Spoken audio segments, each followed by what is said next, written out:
We're back. No worries.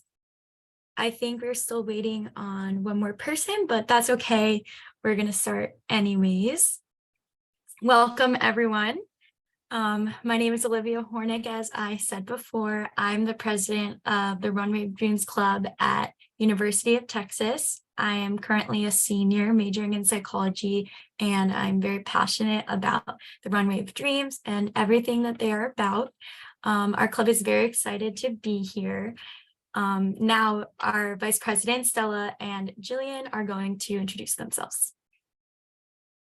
I'm Stella Scheier. I'm a junior here at UT studying informatics, and I'm super excited because we have people all over the industry speaking here tonight. So I'm really excited to hear from their perspectives. Hi guys, I'm Jillian. I'm a junior in textile and apparel design, and I can't wait to hear from all of our panelists. So let's do it. Thank you so much for joining our panel discussion event with the purpose of raising awareness around inclusion in the fashion industry, both on and off the runway. Runway of Dreams and its clubs work toward a future of inclusion, acceptance, and opportunity in the fashion industry for the community of people with disabilities. And we do this through our campaign for inclusion, adaptive runway shows, and our college clubs. So we are going to start introducing our amazing panelists. We're going to have them introduce themselves, starting with Mindy.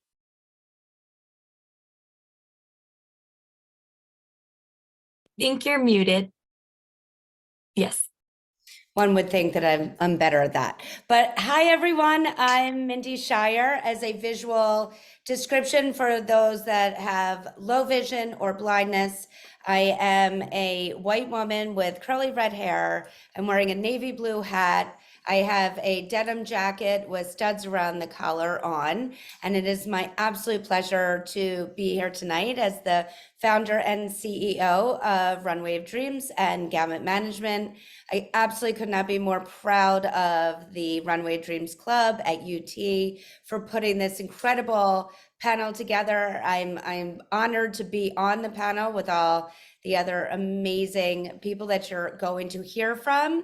You will definitely hear a little bit more about my journey shortly, but I am a fashion designer by trade, and then the mom of a now 17-year-old son who has muscular dystrophy, which led me to create both the Runway of Dreams Foundation and Gamut Management. Thank you so much, Mindy. Next up, Derek.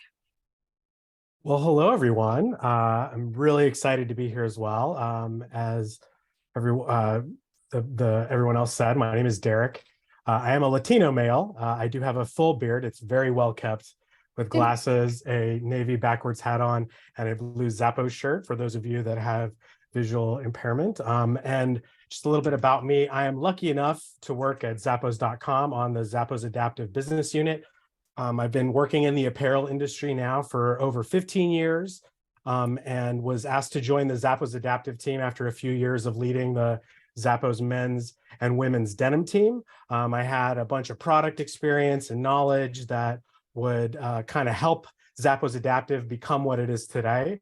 And as it stands now, my passion for trends and dedication for inclusivity continues. I've been doing this now for around 7 years. And I love curating, styling, and merchandising fashionable and functional products for those with dressing needs. So I'm really excited to be here. Thanks for having me. Thank you. We're very excited to have you as well. Next, let's hear from Stephanie.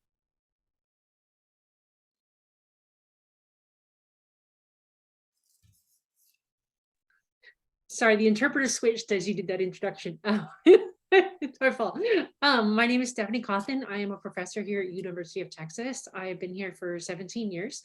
Most of my work is on a national level, looking at how to support people with disabilities from about middle school to training, jobs, whatever it is that gets them ready for their career and workforce. I also do a lot of work with Voc Rehab, or DARS in Texas, and Voc Rehab nationally, looking at what policies we can look at both at education level, but also in the employment industry in terms of access and equity for folks with disabilities. So I identify as she, her. I am a white woman with sort of blonde highlights hair that was created just for Zoom meetings, I will say.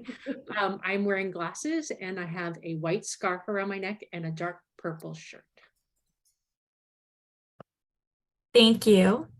Next we have Garrison. Hi, everyone. My name is Garrison Redd. I'm from Brooklyn, New York. I am a Black male with freckles on my nose. I'm wearing a black hat with a black Bathing Ape t-shirt, and the logo is in purple. I'm also a junior board member for the Runway of Dreams. I founded my own nonprofit back in 2017 called the Garrison Redd Project, which helped newly individuals with resources so that way they can attain success. I'm also a Team USA powerlifter. I don't know if you can see the arms over there. I'm an author of children's books, a model, and recently I started fashion designing, and I universally designed a pair of jeans that hopefully I could get in Zappos sooner than later. And yeah, I'm like a jack of all trades. I'm also a keynote speaker, motivational speaker, and a disabled rights advocate. So that's me, everyone. Thank you, Garrison. And last but not least, can we hear from Dr. Julie?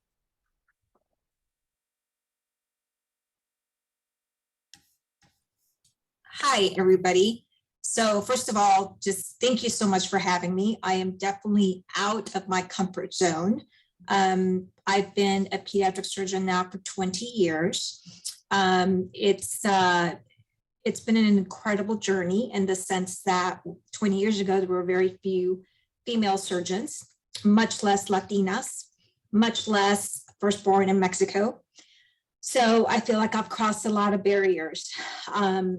Probably about, and I went to UT also, so go Longhorns. But I initially wanted to be an architect. That's what took me to UT. And, you know, my future just was meant to do something else. I discovered surgery incidentally. My dad wanted me to go to medical school and find a nice Latino to take care of me. And he thought the medical school would be the perfect place for that. So I was a little lost, honestly. Like I said, there were very few women that wanted to pursue a career in architect or medicine or anything like that. So I started to volunteer at Brackenridge, which no longer exists here in Austin, but that's how I found my passion for medicine. About 8 years ago, I had the pleasure of taking care of a little boy who was 4 at the time, and he was autistic. And he needed to have a feeding tube placed in order to get chemo medications. And his mom was very reluctant to have a gastrostomy tube, or a G button as we call it, so he could take his medications.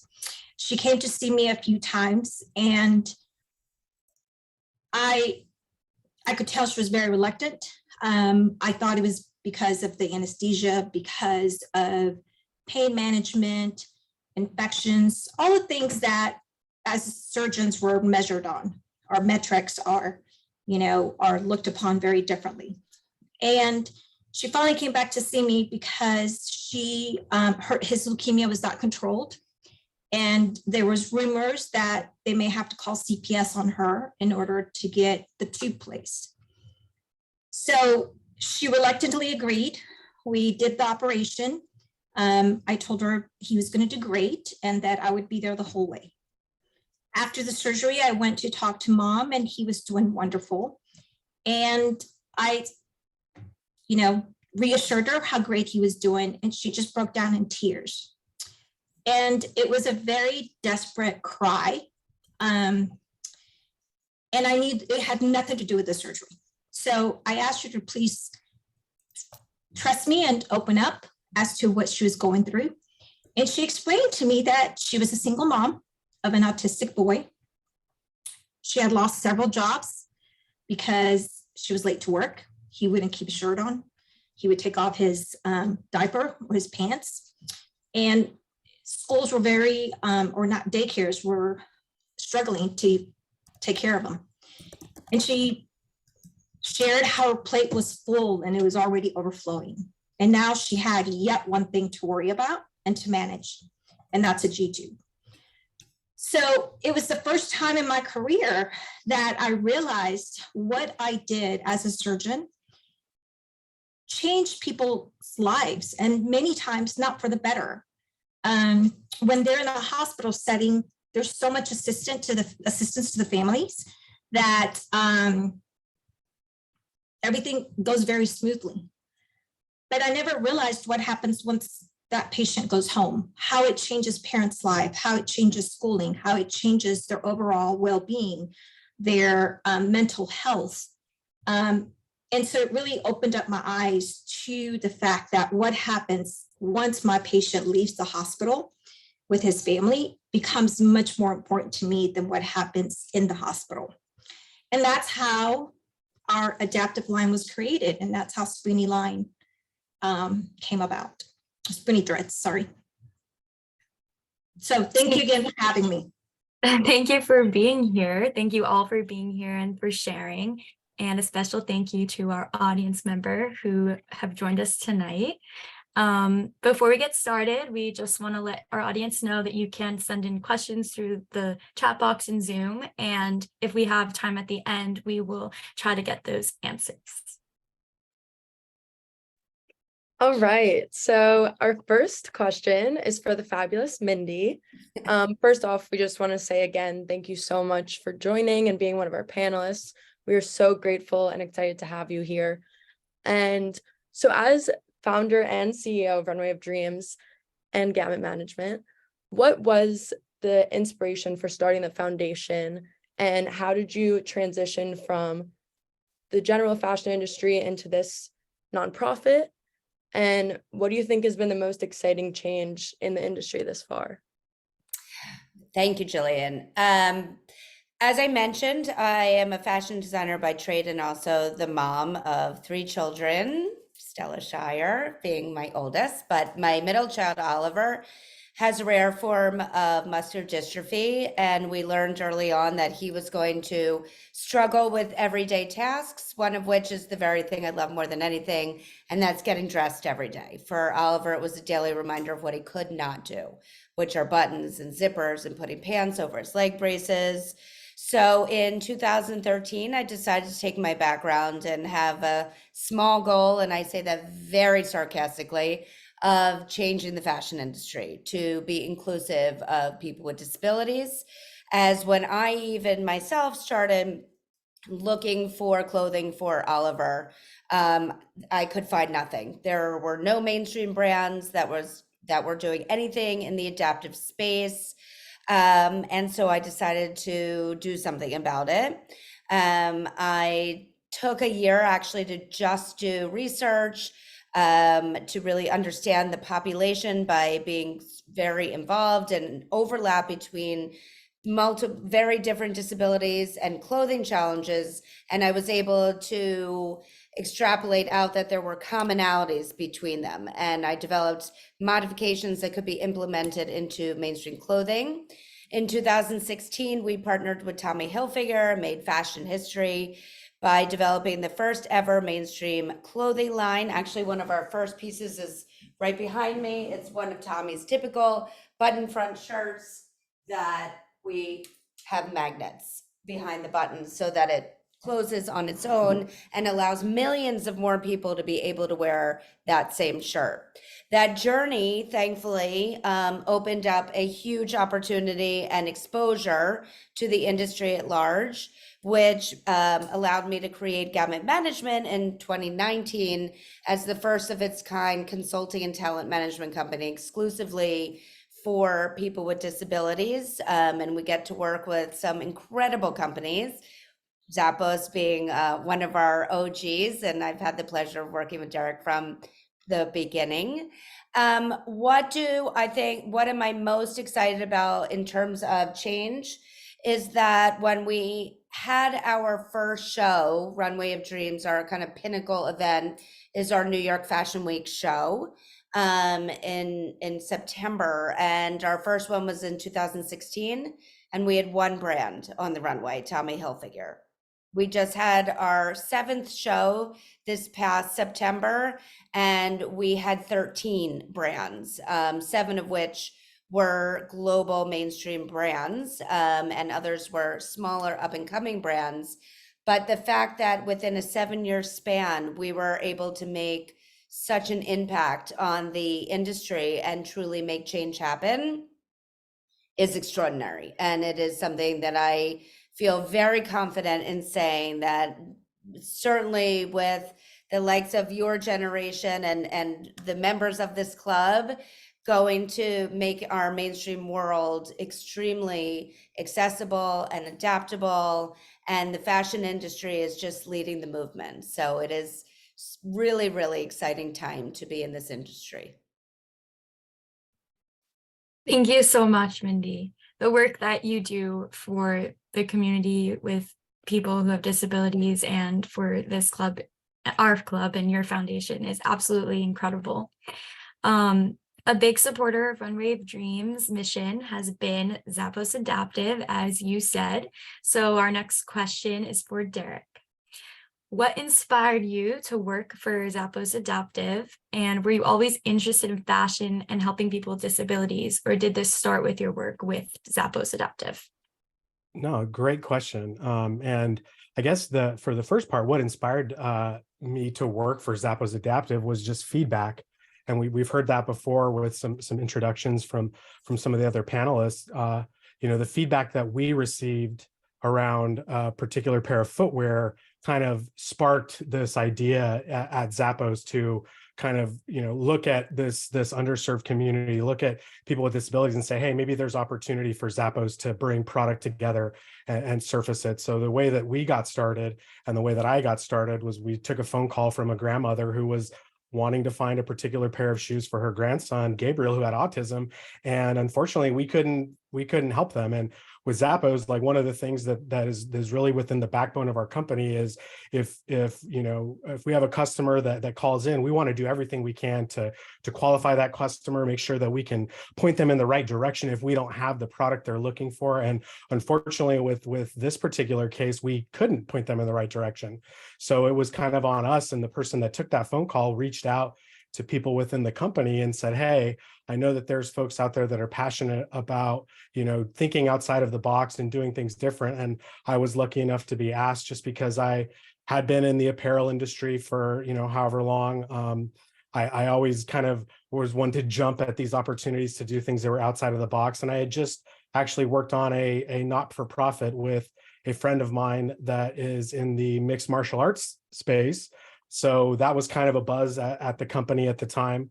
I used to be the MMA buyer, if you want to call it that. So I bought all those great brands that we all love, and was able to kind of help this family get a nonprofit started. And it all worked out. It all worked out, and we were able to kind of work with them.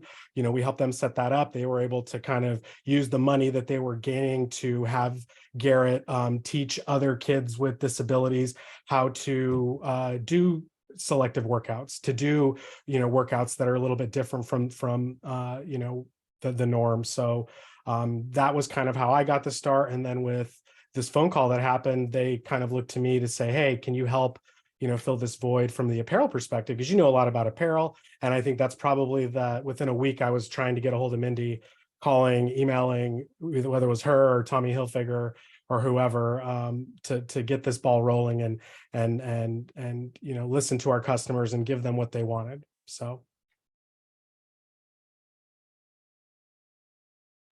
Thank you so much, Derek. And we were able to see last semester firsthand how excited all of our models were when they got their outfits from you. And it was such a confidence boost, and that is so clear that that's what adaptive clothing can do. So speaking of models, we're so excited to have Garrison with us this evening. And our next question is for you. And so we were just wondering, in what ways do you think the Runway of Dreams Foundation and adaptive clothing in general has impacted your life? Okay, yeah. So in so many ways, the Runway of Dreams and adaptive clothing has impacted my life. I'm a T12 paraplegic, which means, for those of you who do not know, I have paralysis of my lower limbs. So I'm pretty much required to use a wheelchair. just about all day. And when I got injured, it was about 20 years ago. It was really difficult to find adaptive clothing or universally designed clothing that would, suit the needs of an individual who has limited mobility. One of the things that people fail to realize is that 20 to 25% of the population identifies themselves as having a disability. And so what the Runway of Dreams have done is have made this world more inclusive by representation. It was unheard of when I first got injured or you never even seen a model that required the use of a mobility aid. So I think the Runway of Dreams have really done a great job with promoting representation, working on getting individuals with disabilities, in different media positions, billboards and things of that nature, which is very important, for an individual to see. You want to see people that look like yourself. So with that said, and then to elaborate more on the adaptive clothing and universally designed clothing that Mindy and the Runway of Dreams do a great job of, providing us with those brands that can assist individuals. One of the things was, self-confidence. So the main thing was when I was initially injured is I always liked to look good. I like to wear clothes that make me feel good. And with universally designed clothing and adaptive clothing, it can restore someone independence. It can restore someone's self-confidence and self-esteem, which will aid them to achieving success. And it starts right there with being able to get dressed independently. So I would like to thank Mindy and the Runway of Dreams for, providing those opportunities and bringing awareness to the need of adaptive clothing and how it can increase someone's independence and totally change their life. Thanks so much, Garrison. And just in your introduction, we all saw how you've done so many amazing things. Yeah. And it's great that you've had such a great relationship with Runway of Dreams. So next up, let's talk to Dr. Julie Sanchez. So Julie, the work you've done so far is unbelievably amazing. Thank you so much for sharing your story on how Spoony Threads came to be. What do you hope to see for the future of Spoony Threads? First of all, I'm just in awe to really get to know everybody on this panel, and it only validates our mission. And you're right, Garrison. I take care of children from, day one of life to 18, 21 years old. And the congenital anomalies that I see are growing. We're doing a better job medically at really supporting these babies with special needs. And so that population is getting older. And I think that it starts with us as a medical community to really, give those parents support, encourage those children, help their lives be a little easier, to be inclusive at school, to be able to play soccer, to be able to go swimming. There's so many things that we can do to help children have a better life, live longer. But we're forgetting that it's not just about medicine, but it's about the day-to-day activities. And it's about having that confidence, that independence to really allow them to succeed. They need to have the foundation to start. And I see that as being a primary responsibility for me as a surgeon, as the one that's changing lives.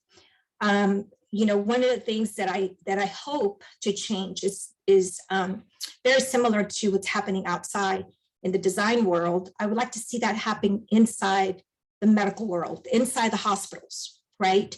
For people to be able to round on patients and refer to them as Emily, as Amy, not as, oh, this is the baby with a cardiac defect, or this is the baby that has a liver mass, but really get to know them and really embrace that individuality and that family. And I think we can do that through fashion. A lot of the wardrobe that we have in the hospital is very degrading, very, we want easy access, but at the same time, it really belittles the person, the patient.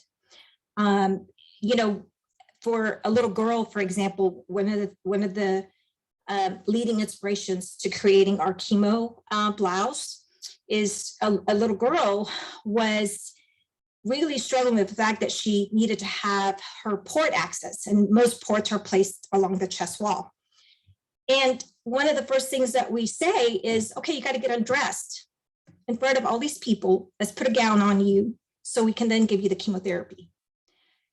And this is a age where, you know, we're also telling them about dignity, about respecting themselves, about privacy, about the importance of all that. And yet we're contradicting those things by saying, okay, put this gown on in front of people so I can give you your chemotherapy. So I really would like to see what's happening in the fashion world as far as inclusivity, adaptive changes to really be more widespread within the medical community. Because I feel that it all goes together. If we could start a really good foundation and empowerment before they leave the hospital, then that will continue throughout.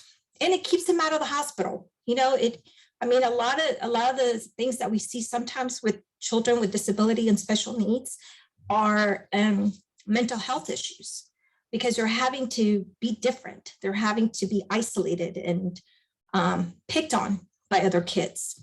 And so if we could change that, if we could really empower them and make them feel good about themselves, that yes, they're different, but we're all different, you know, and embrace that individuality, I think that would be a really huge success. Thank you so much, Dr. Julie. Thank you for sharing your stories and for all that you do for Sweeney Threads and the medical community. Finally, Stephanie, I have a question for you. How do you see UT advancing in terms of inclusion of students on our campus? And are there ways in which your involvement in Runway of Dreams has been integrated into your career as a professor at UT? So it's funny you asked that question about how is UT doing? Because UT, I feel like it's happening on a lot of fronts right now. Like it's really coming from both top down and bottom up, and that's unusual and also necessary. So the first thing that we've seen a lot of conversation about, at least, you know, I offer a new course. It's the culture of disability. And it used to be that that class was very much kind of like only for folks who are interested in what's called critical disability studies and social work and sort of looking at disability as their career. And the class that I have is campus-wide. And there are so many people in there who have no previous experience with disability, but there are also a lot of folks in there, you know, as Garrison said, that 1 in 4 folks will have a disability at any given time, but often it's not disclosed. That's the one thing we're really still seeing, is that disclosure rates are like 20%, 30%. Like most folks won't go to the Office of Students with Disabilities and go ask for an accommodation letter. Like that is the last resort for many folks, including myself. Like that's not something that it was easy for me to do. And it took a long time for me to do that. Students are the same way. So I think one thing that's happening is that, I mean, even the name of the office has changed from the Office of Students with Disabilities to Disability and Access.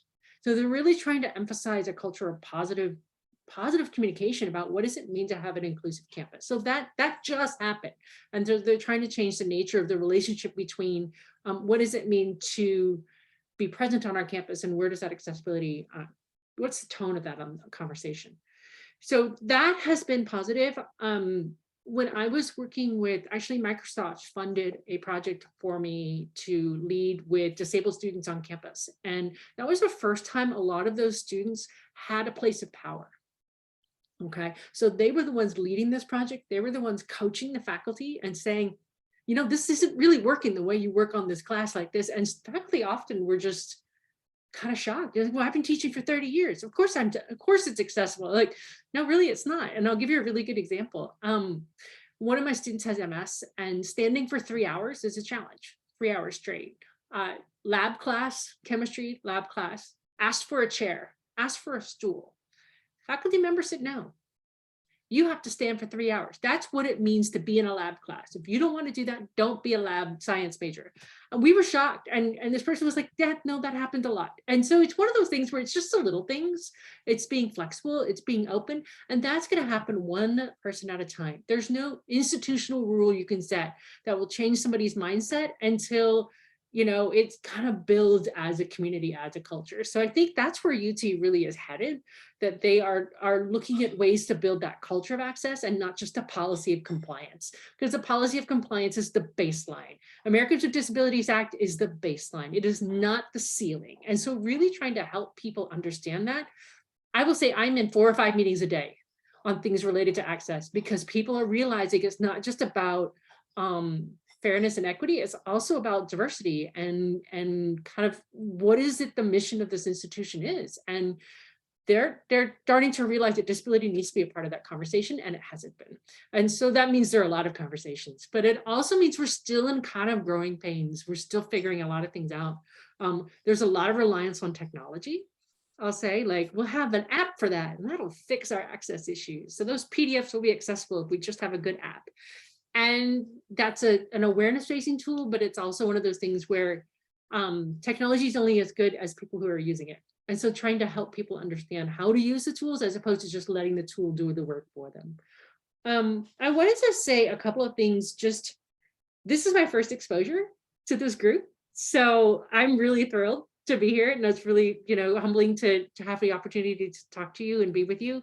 I think that, you know, one of the things I've really learned is that nothing about us without us, you know, phrase is really important. And I've even seen some iterations of it, just nothing without us. Like, it's not just about disabled people, it's about the community as a whole, and that we are part of the whole community. It's not just us on the side, it's us in the middle. And that's something that's been really empowering to really focus on that across the board. And then the thing that we always see is that parents are the strongest advocates. Parents just have a special experience when it comes to advocacy and supporting their kids. And so that has always been true, and I see that continue to be true. So they're the ones who start the ball rolling when things are kind of stuck, especially for kids. So that's been true for historically a long time, and I'm seeing a lot of that now. But the last thing I wanted to say, and I'm hoping the fashion industry does this, is that often when we see disabled people placed into jobs or entry-level jobs, they stay there. They don't get advanced through the ranks. They're not the CEO. They're not the person who's leading it, except when they found their own companies. Then they're the CEO. So the founders of their own companies, totally different situation. Disabled people are twice as likely to found their own companies.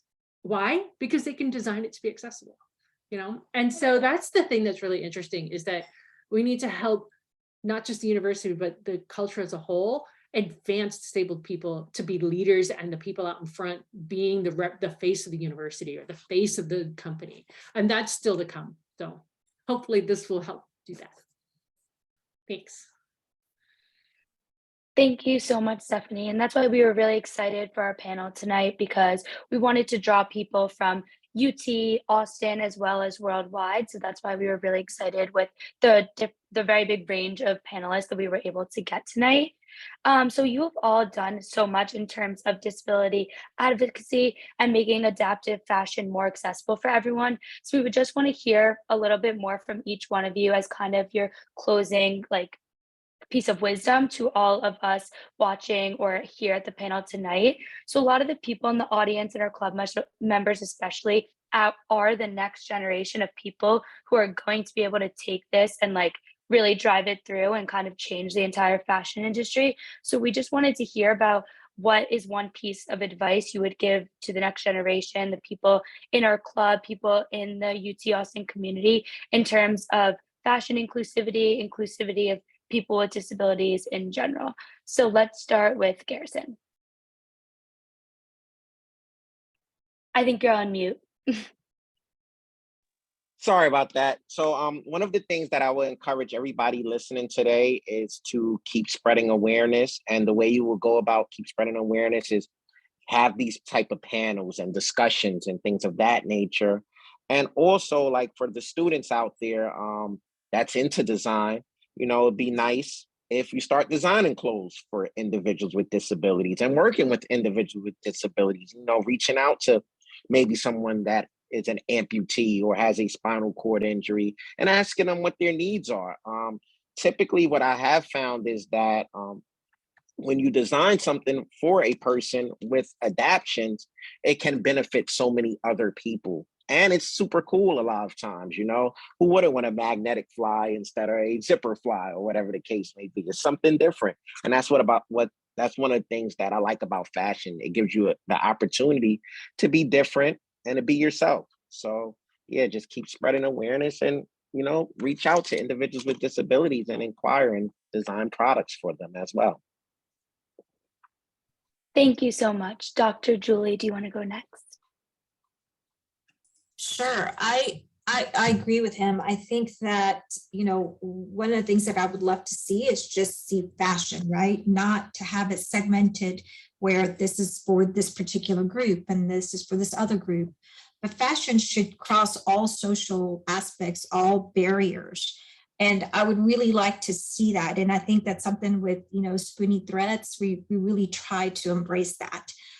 It should just be fun. It should be something that I want to wear, whether or not I'm disabled. And it should be also very affordable, because one of the things that we forget is that a lot of these families have a lot of medical costs. It's expensive. And so it's not just about designing, but also making sure that the materials will last, making sure that they're sensitive, that they're, some of the other things that you forget is that a lot of these individuals have allergies to a lot of certain dyes and a lot of certain other things like silver. And so really keeping all those things in mind when we're designing. It's not just about making it fashionable, but also making it functional, making it cost effective, and making sure that it's just cool to wear, Thank you so much. Stephanie, would you like to go next? Sure. I'm going to piggyback on that spreading the word bit. And you all live in social media spaces and are using hashtags and videos and TikToks and everything. The degree to which you can help make sure those are accessible is going to be really helpful in modeling that, using language that reflects a positive outlook on disability. That's needed. Really understanding that hashtags, if you'd have them all lowercase and screen readers can't read them. So just keeping up to speed on wherever you're doing your advocacy work, making sure that you are mindful and help the rest of the community understand what does it mean to be accessible on social media, on wherever platform you are. I'm really happy to have new interpreters here. That wasn't easy to do. I requested it 2 weeks ago. It took 2 weeks. We didn't have them scheduled until this afternoon. So making the effort to help make that happen, I think is something that you all can model for your peers. Thank you so much. Next, can we hear from you, Derek, please? Sure.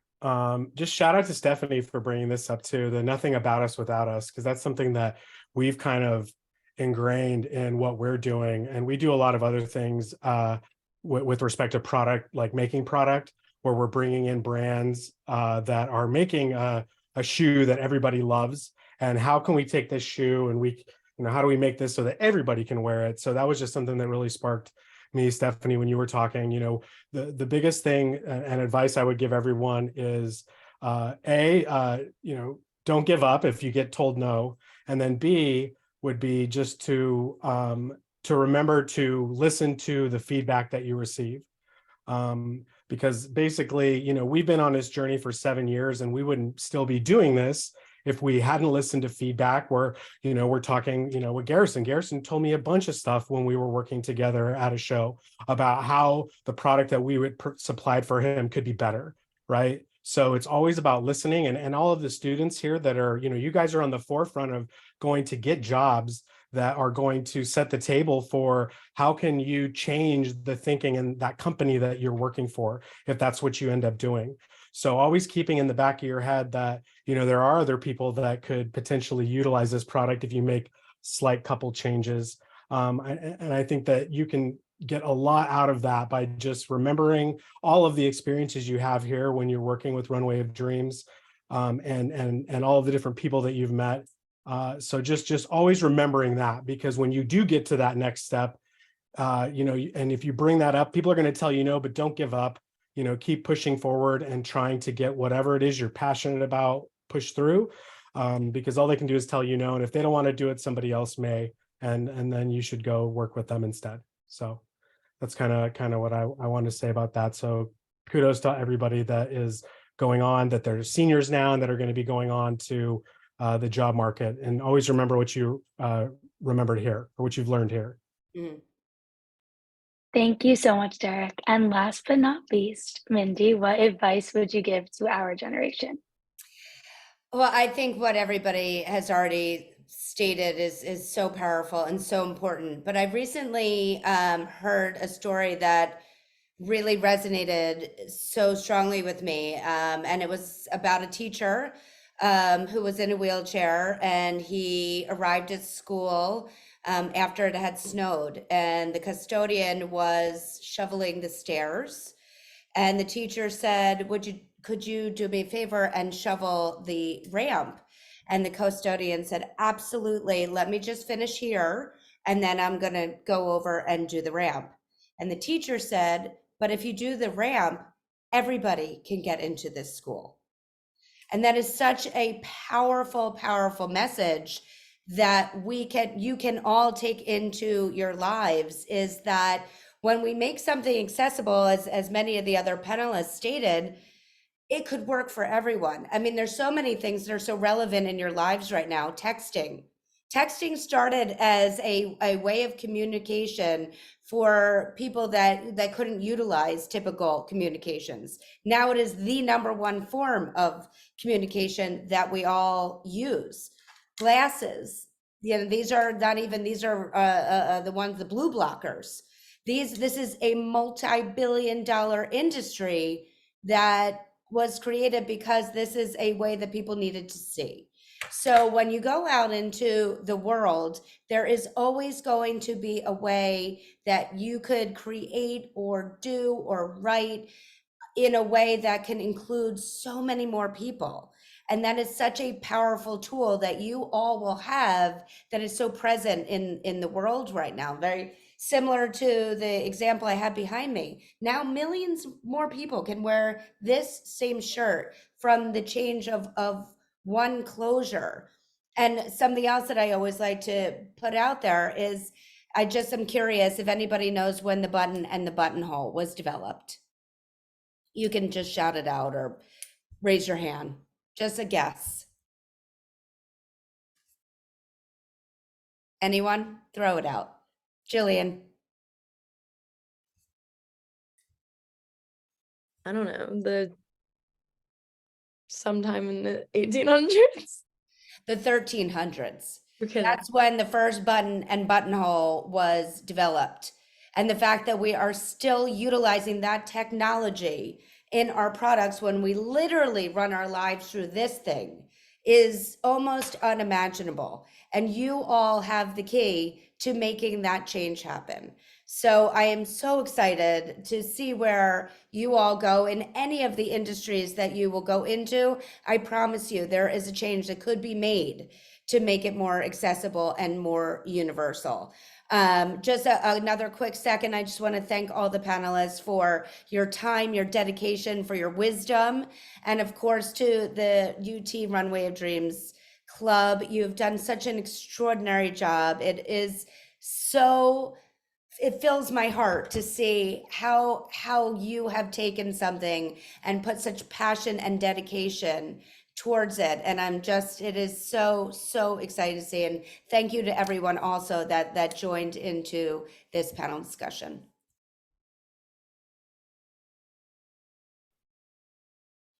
Thank you, Mindy.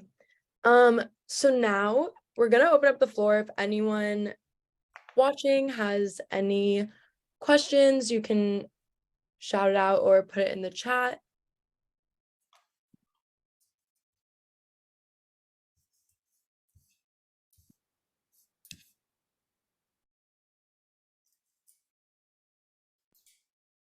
This is a very safe space. Anything could be asked. Okay, what are, There's one here for Dr. Julie. oh, What are the barriers that you are finding at hospitals when introducing products that patients can use? great question. That's a great question. Believe it or not, a lot of it is the fact that there's so many regulations between materials that are allowed to be in hospitals. Two is making sure that whatever type of clothing we do place on individuals is that it's easily accessed by the healthcare providers. That it doesn't have certain metals or things that could interact with imaging studies because there's a lot of scattering that happens. And so a lot of these babies and even children are very critical. And so trying to really find the right space and also for administrators to realize that, yes, it's a cost, but at the same time, it really starts with making that disease an actual person, right? And really connecting with those parents and really understanding what they're going through. And changing just our whole language of how we deal with these parents. Again, using their actual baby's name and not calling them by a G-tube or the ostomy baby or the heart baby, but really changing how we see our patients. And I think it's a change cultural that needs to happen. As a physician, I remember when I'm in training, there's a lot of HIPAA regulations that have developed. You don't want to disclose the identity, but at the same time, although that is good, it really has caused, in my opinion, to dissociate from our patients and to really not be aware of the humanity part that we really need to keep in mind when we're dealing with these families. Thank you so much.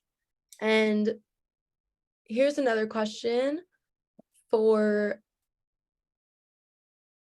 okay, let's see. So why do you think more brands aren't making adaptive fashion? I'm from the Spoony Threads team, and this is a question we get asked a lot, so I'd love to hear the other panelists' perspectives. I'll take a little step towards answering that. I think it's a multitude of reasons. I think first and foremost is the absolute F word, and that is fear. I think there was an overwhelming fear from the industry of doing it wrong, saying it wrong, insulting, not creating properly. And so it was much easier to just not do. I think there equal to that is a tremendous lack of education in the size of the market of people with disabilities, the spending power of the market of people with disabilities. As I believe Stephanie mentioned about disclosing. So right now there's an estimated 1.8 billion people on our planet that disclose that they have a disability, making it the largest minority on the planet. Those are only the ones that disclose they have a disability. So actually that number is supremely higher.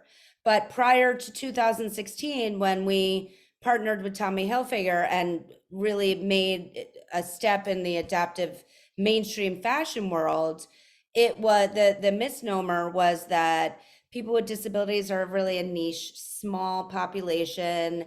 They don't really care about how they look, and they're most certainly not spending money on clothing, all of which are colossally untrue. It's an estimated $8 trillion, trillion with a T, is being left on the table every year for not including people with disabilities into the fashion space and as consumers. So there is so much opportunity in really helping. And this is one of the reasons why these panel discussions are so important, because we're sharing all of this with you about the power, the size, the business opportunity that people with disabilities really hold the key to. So I think now that we've had so many big big players in the space like Tommy, like Zappos, JCPenney, Target, Kohl's, Stride Right, Steve Madden, to name a few, and there's some other really big ones coming out this year. But I think in the next 5 to 7 years, you're going to see a dramatic change in the industry of brands that are involved.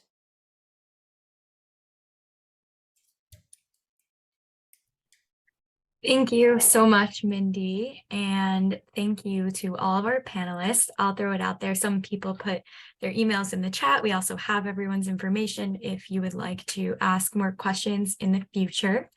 I want to express my gratitude to our panelists for sharing their stories and advice with all of us. And we also want to thank all of our guests in the audience for joining us tonight and feeling comfortable to ask some questions. We understand that for some of you, this is your first introduction to disability inclusivity, and we hope that it's not your last. On behalf of Liv, Jillian, and I, and the entire executive board, we just wanted to thank Dawn, Janine, as well as Mindy for all of their leadership and assistance tonight. All of you guys have been able to make this possible, and we couldn't have done it without you guys. We also hope that everyone is leaving here inspired, and we want you to hopefully continue your journey a part of the fashion inclusion revolution. And I'll put these in the chat, but please also take a moment to follow us on Instagram and Facebook at Runway of Dreams for the larger foundation, and also our club Instagram account, Runway of Dreams Texas. And if you guys find yourselves to be more passionate about the cause, which I hope you do, after hearing from our incredible panelists, be sure to head to the Runway of Dreams website. And of course, feel free to reach out to us for more information on any ways that you can help and get involved. Thank you guys so much. Bravo. Thank you, everyone. Thank you. Thank you.